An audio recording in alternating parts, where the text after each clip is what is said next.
Hello and अस्सलाम वालेकुम। Programme talk shock के लिए मैं हूं एजाज सैयद और मैं हूं आसिफ बशीर चौधरी। आज के टॉक शॉक में सबसे पहले हम शॉकिंग खबर के बारे में बात करेंगे। ऑनलाइन जराइम की तहकीकात करने वाले इदारे के अपने अफसरान पुरस्रार तौर पर गायब होने लगे हैं। क्या कहानी है, इसके ऊपर बात करेंगे। दूसरे नंबर पर हम बात करेंगे तहरीके लब्बैक पाकिस्तान की। इसके रहनुमाओं का अभी तक सुराग क्यों नहीं मिला, और सबसे अहम ये कि हुकूमत तहरीके लब्बैक को बैन करते करते कहां पे रुक गई है, मामला क्या है। तीसरे नंबर पर हम बात करेंगे पाकिस्तान अफगानिस्तान के अमन मुआहदे पर। क्या ये मुआहदा कायम रहेगा?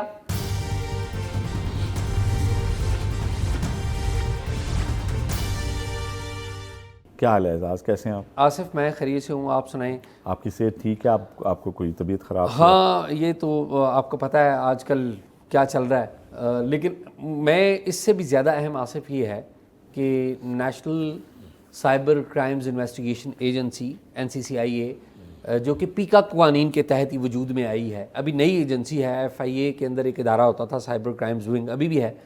उस इदारे के जो ज़िम्मेदारियाँ हैं वो इस national cyber crimes investigation agency को दी गई हैं। यानी कि ये मुल्क में जो ऑनलाइन फ्रॉड होता है, ऑनलाइन हरासमेंट होती है, उस सारे की तहकीकात करती है। तो उसके बारे में ख़बर है आपके पास, क्या तफसील क्या है? इस खबर को काफ़ी छुपाया भी जा रहा है।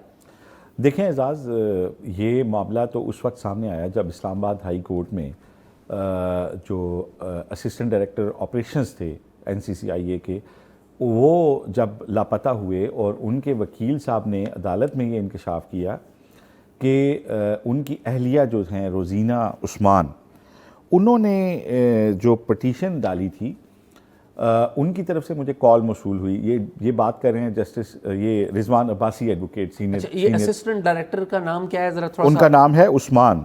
ठीक। उस्मान, मोहम्मद उस्मान। ये 14 अक्टूबर की शाम को अपने घर से लापता हुए हैं। H13 से फ्लैट में रहते थे। एक गाड़ी आई, उसमें 4 लोग थे और वो इन्हें अगवा करके ले गए। और जो मैं आपको बता रहा था अदालत की प्रोसीडिंग, उसमें ये हुआ एजाज कि उन्होंने कहा जी कि पहले तो मुझे उनकी मिसिस का फ़ोन आया कि मेरे ऊपर दबाव है कि पिटीशन वापस ले लें। ठीक। और अब उनका नंबर ही अटेंड नहीं हो रहा, तो मुझे शुबा है कि वो भी मिसिंग होगी। ठीक। तो ये जो हमारे जस्टिस साहब आए हुए हैं, वो 26वीं तरमीम वाले आज़म साहब, उन्होंने वहाँ कहा जी कि ये तो बड़ी संगीन बात है और पुलिस जो है उन्हें फौरी तौर पे बाजियाब करे।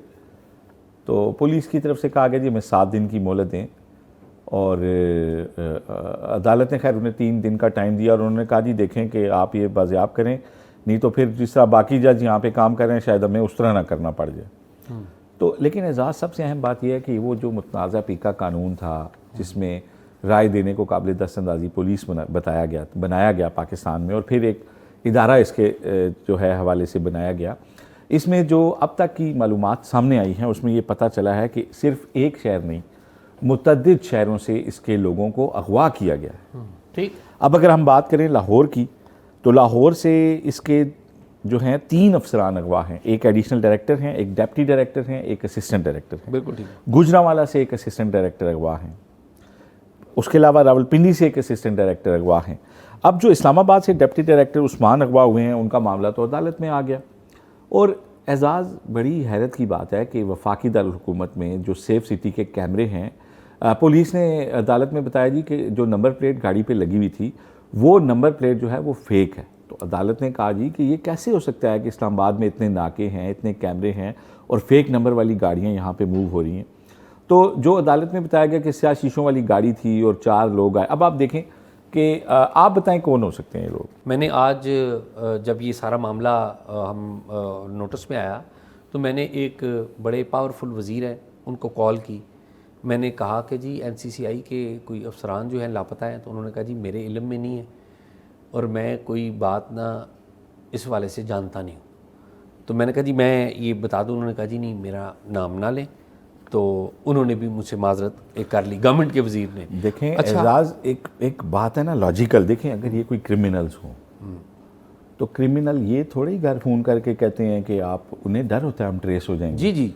उन्हें डर होता है तहकीकाती इदारे हमें ढूंढ रहे होंगे, पुलिस हमारे पीछे होगी, हमारी गाड़ी की फ़ेक नंबर प्लेट थी, हम काले शीशे लगा के, फ़ेक नंबर प्लेट लगा के बंदों को घर से उठाना, कोई पीछा करे तो उसको मना करना, उसके बाद उसका मिसिंग हो जाना। अच्छा आसिफ, अगर आप इजाज़त दें तो मैं वो नाम पढ़ दूं जो लापता हैं, अगर आप इजाज़त दें। जी जी प्लीज़। जो नाम सर्कुलेट कर रहे हैं, जो हमारे पास आए हैं, क्योंकि कोई बंदा राब्ता, जो मैं NCCI वालों से मैंने भी राब्ता आसिफ करने की कोशिश की तो किसी से राब्ता नहीं हो रहा। जो जानने वाले लोग हैं पुराने, वो फ़ोन ही नहीं अटेंड कर रहे, या फ़ोन जा रहा है तो वो मुसलसल बिज़ी जा रहा है, तो कोई कॉल बैक भी नहीं आ रही। बड़ी एक अजीब खौफ की सी फ़िज़ा है। जो लोग मुबैना तौर पे लापता हुए हैं उनमें लाहौर के शुएब रियाज असिस्टेंट डायरेक्टर हैं, ये 26 सितंबर से मिसिंग है आसिफ। जवार अहमद एक्टिंग डिप्टी डायरेक्टर हैं इंचार्ज NCCIA लाहौर, ये 29 सितंबर से मिसिंग है, मुबैना तौर पे मिसिंग है। Chaudhry Mohammad Sarfaraz additional director NCCIA हैं, ये 2 अक्टूबर से मिसिंग हैं। अली रज़ा NCCIA के SHO हैं लाहौर के, ये भी मुबैना तौर पे मिसिंग है। Mohammad Usman additional director operations NCCIA Islamabad, ये इनके बारे में आपने बता दिया।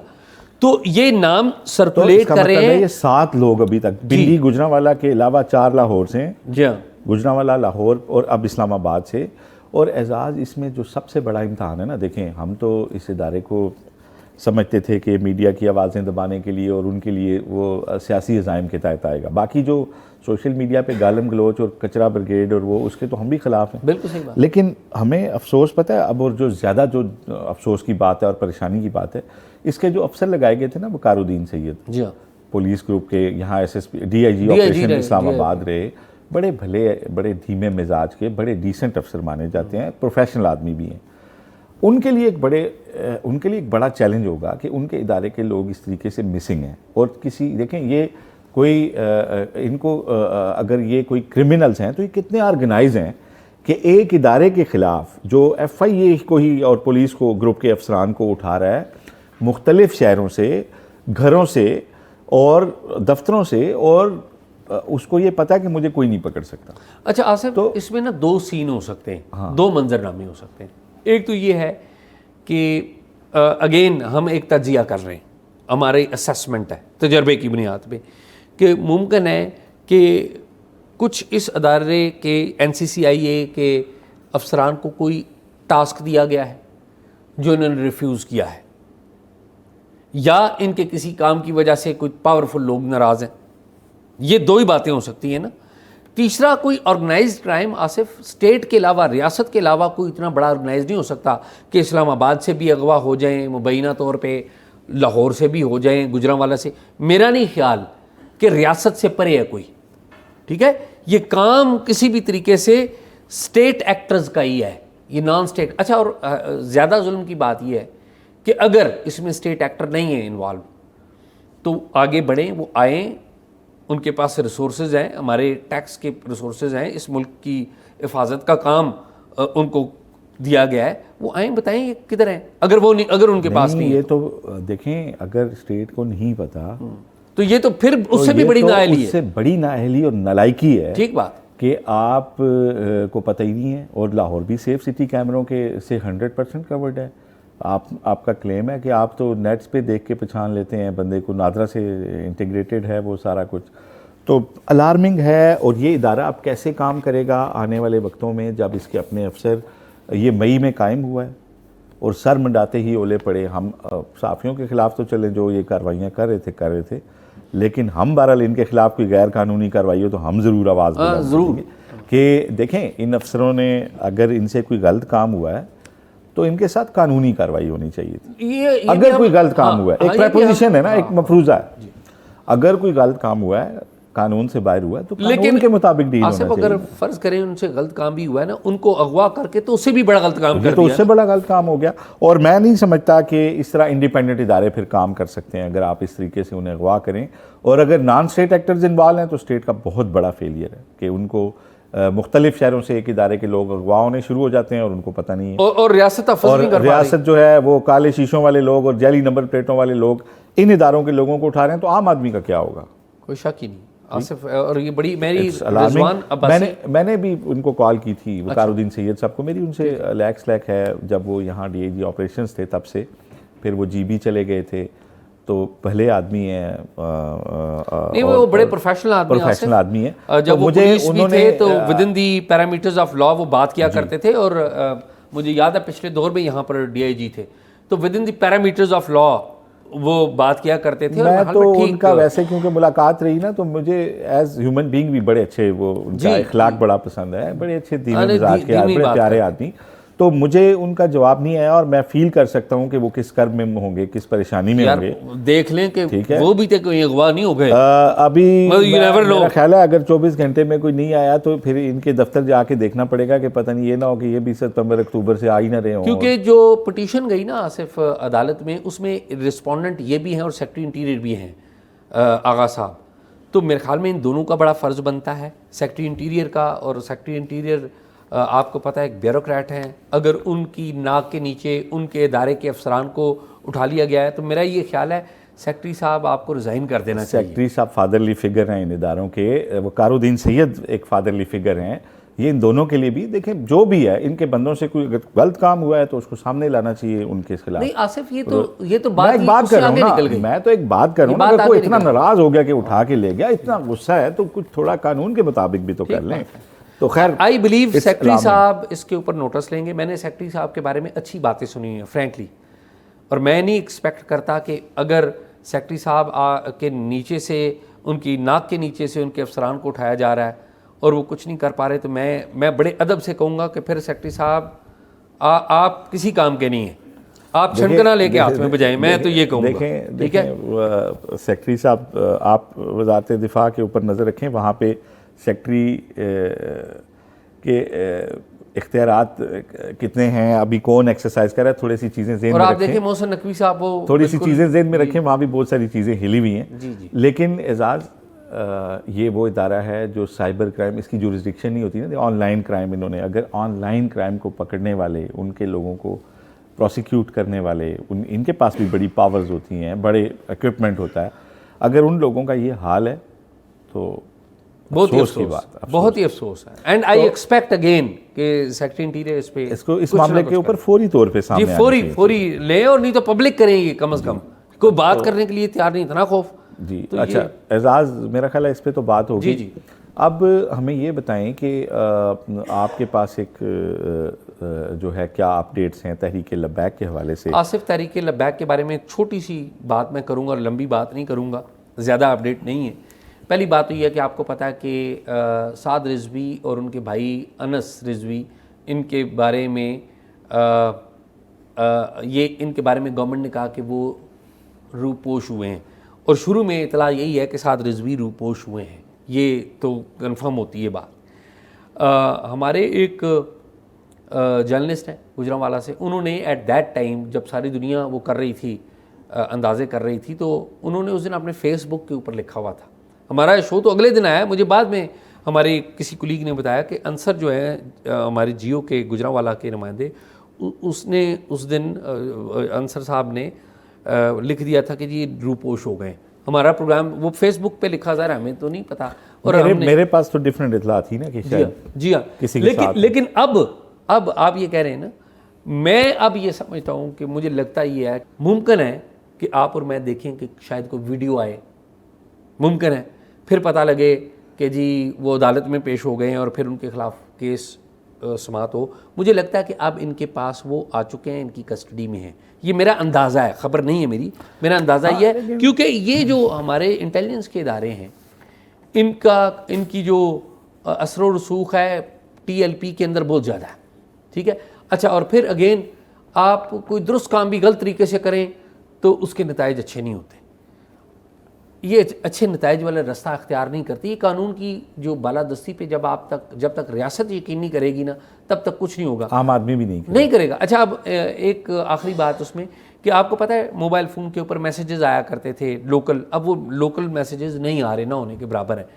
लेकिन जिन लोगों को बैरून ममालिक से भी नंबर आया, आपको पता है तलाल चौधरी को भी मैसेजेस आ रहे थे, अभी पता लगा कि तलाल को वो मैसेजेस नहीं आ रहे, बाहर के नंबरों से आ रहे हैं। अब गवर्नमेंट क्या करने जा रही है, यानी उन्हें मैसेजेस तो आए हैं लेकिन बाहर के नंबर। अब गवर्नमेंट जिस मुल्क के नंबर से आ रहे हैं ना वो मैसेजेस, गवर्नमेंट उस मुल्क को लिख रही है, और वहाँ पर जो इनके लोग हैं ना TLP के, उनके वीज़े सस्पेंड करने और उनके खिलाफ कानूनी कार्रवाई के लिए देखें, एजाज, म्यूचुअल लीगल असिस्टेंस मांग रही हो। वजीर मुमलिकत हैं तलाल चौधरी, उन्हें अगर कोई थ्रेट देना वैसे भी कानूनन जुर्म है। जी हाँ, और सिटिंग मिनिस्टर को थ्रेट देना, मेरा ख्याल है कि अगर इसमें एग्जाम्पल सेट नहीं की जाती ना तो फिर मिनिस्टरों को रिज़ाइन दे देना चाहिए। ये बिल्कुल इसमें सारे बंदे जिन्होंने अगर मिनिस्टर को थ्रेट किया है ना, बिल्कुल उनको कानून के कटहरे में लाना चाहिए, चाहे वो बाहर हैं या चाहे वो अंदर हैं, क्योंकि ये कोई बात नहीं है कि हमें तो हर बंदा थ्रेट करता है ना, ट्विटर पे करता है, सोशल मीडिया पे करता है, फ़ोन पे कर देता है,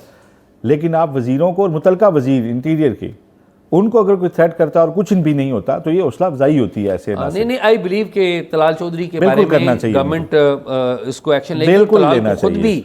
and I trust Talal is a talented guy.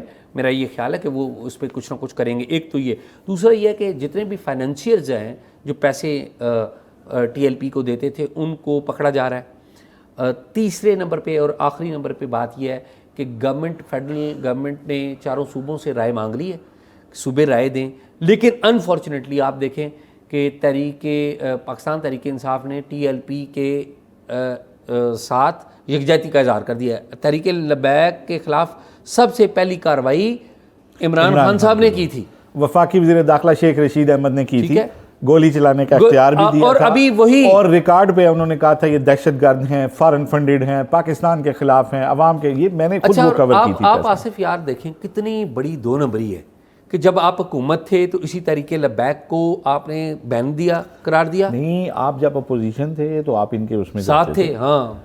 फिर आप जब हुकूमत हुए तो आप इनके खिलाफ हो गए। अब जब आप दोबारा अपोजिशन है तो आप इनसे ज़्यादा यकजहती कर। तो अब हुकूमत ना चारों सूबों से राय ले रही है। मेरे ख्याल में KP वालों ने तो राय अपनी दे दी, ठीक है। 3 सूबे होंगे और जो हमारे इंटेलिजेंस के इदारे हैं और पुलिस के इदारे हैं उनसे राय लेगी। और डाटा, आपको याद है एक डाटा हमने शेयर किया था पंजाब का, उसको देख के फेडरल कैबिनेट में आएगा ये फैसला और कैबिनेट इनको बैन करेगी। और ये जो काम है जितनी तेज़ी से शुरू हुआ था उतना स्लो हो गया है।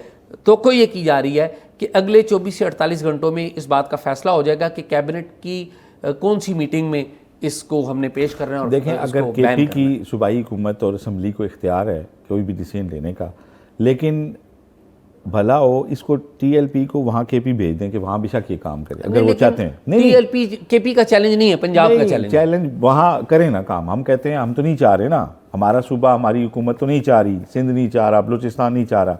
अगर KPK के लोग चाहते हैं, उनकी नुमाइंदा असम्बली चाहती है, उनकी नुमाइंदा हुकूमत चाहती है, तो ठीक है, ये वहाँ चले जाएं, वहाँ काम करें। हमें तो हम तो नहीं चाह रहे यहाँ काम करें, जो ये यहाँ रोज़ ये कॉल देते हैं वहाँ पे करें। अगर आसिफ ये सियासी जो नंबर स्कोरिंग है ना अपने मुल्क की कीमत के ऊपर, ये बड़ी अफसोसनाक, ये बहुत अफसोसनाक।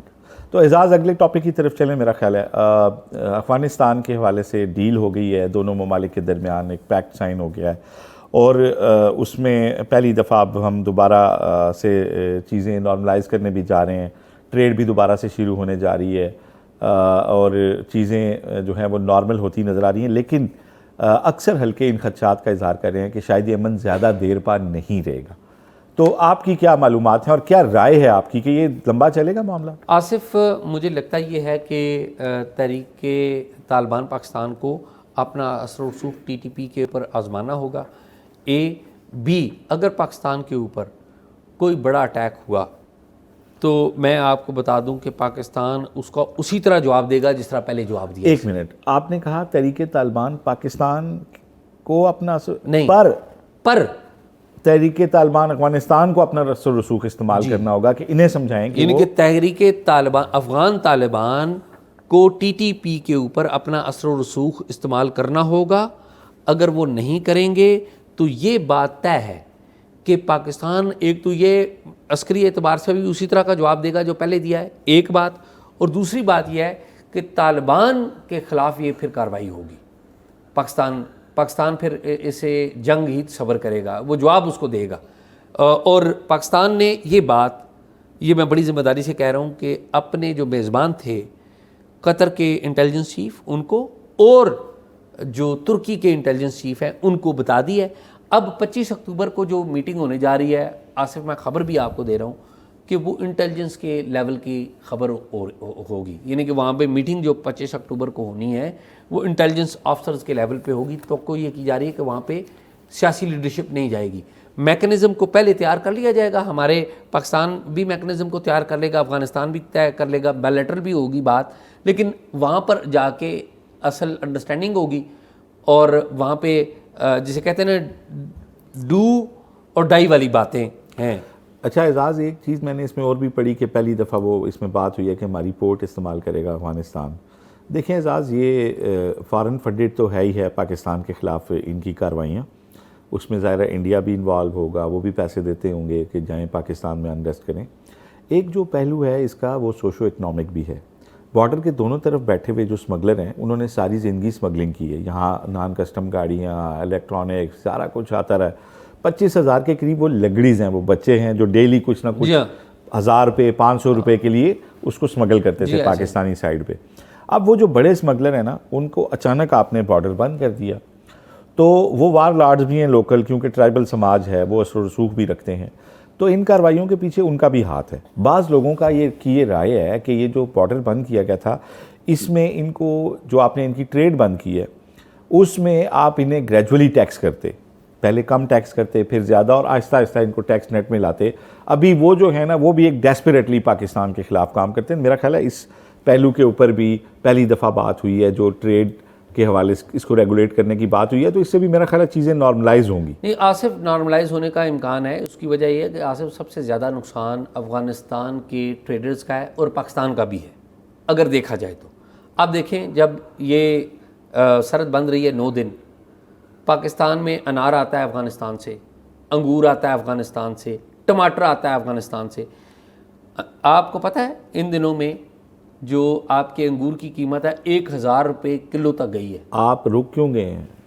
बेशुमार चीज़ें नहीं, मैं तो मिसाल दे रहा हूँ ना। गर्मा वहाँ से आता है, जो आप उसको देखें, फ्रूट वहाँ से आता है, खरबूज, ड्राई फ्रूट सारा वहाँ से आता है, ठीक है ना। तो और उनका भी नुकसान हुआ है।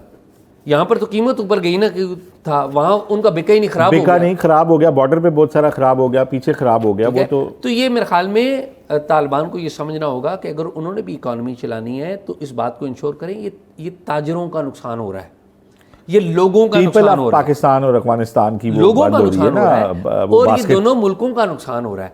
तो ये दोनों मुल्क, और अच्छा पाकिस्तान और भारत के बरक्स, पाकिस्तान और अफगानिस्तान के दरमियान एक अच्छी बात है। पाकिस्तान और भारत की तो आपको पता है ना, वो ख़त्म हो गई हुई है, तजारत नहीं हो रही, जो कि बड़ी गलत बात है। तजारत होनी चाहिए। हमने लड़ाई झगड़ा भी किया, लेकिन अब हम बॉर्डर भी खोल रहे हैं, शुरू कर रहे हैं ना, तजारत भी शुरू कर रहे हैं, which is a good thing. और अगर ये फिर ख़राब होता है तो फिर आपको पता है कि मैंने आपको बताया कि ये बता दिया गया है कि हम जवाब आपको देंगे। ये नहीं होगा कि नहीं होगा, ये मुझे बड़े ज़िम्मेदार लोगों ने बताया कि हम जवाब देंगे फिर। तो आसिफ मेरे ख्याल में यही था। ठीक है नाज़रीन, प्रोग्राम में आपने देखा, प्रोग्राम के बारे में अपनी राय ज़रूर दीजिएगा, और अगर कोई मालूमात हो तो talkshop777@gmail.com पर शेयर कीजिए। अल्लाह हाफ़िज़।